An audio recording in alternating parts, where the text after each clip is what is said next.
ever wonder how computers make images look so real? How do they keep all that information about an image?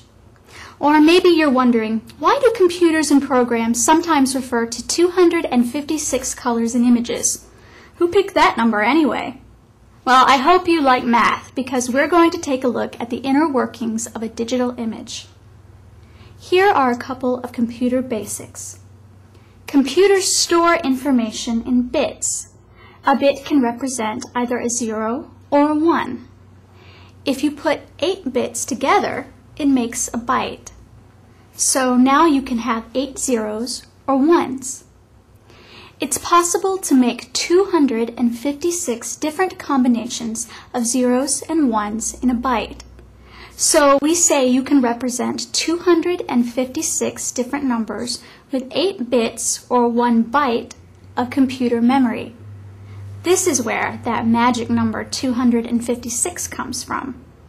So what's that got to do with anything?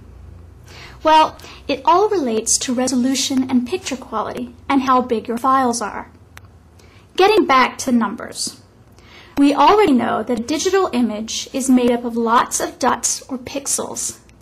A computer has to store information on each pixel. If each dot or pixel needs a color, and you use 1 byte for each pixel, how many colors can you have? Only 256. This is also called 8-bit color. Usually, pictures that only use 8-bit color, or only 256 colors, have quite small files. This is good. However, pictures that use only 256 colors also usually don't look that good. There are also 16, 24, and 32-bit color images. 16-bit uses 2 bytes, 24 uses 3 bytes, and 32-bit, divide by the 8 bits, gives you 4 bytes. They call 24-bit color true color, or millions of colors. Actually, it's a mixture of 256 different reds, 256 different greens, and 256 blues. 1 byte for each color. Adding any one of those 256 reds to any one of those 256 possible greens and 256 possible blues gives millions of possible colors. So while fooling around with your computer or your television, maybe you've come across the term RGB. This stands for red, green, blue. See, all the numbers aren't that crazy yet, right? So if you take a picture and you want to display it on a computer screen, and that screen has 1,024 pixels across and 800 pixels down, how many pixels is that? Pop quiz. Yeesh.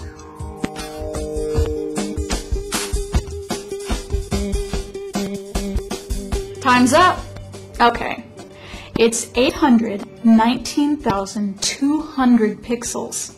That's a lot of dots. Now, let's say you only used 256 colors for this picture. That means you're saving 1 byte for every dot. That's at least 819,200 bytes for this picture, almost a megabyte or 1 meg. If you wanted some good color, like 24-bit true color, then that would be almost 3 megabytes, or almost 3 million bytes. That's a big difference. If you were working with a larger image, saving at that quality would give you a monster file size. Alright, the math lesson is over. Now you can see how image quality affects file size. It's all about how many bytes it takes to store all the image information.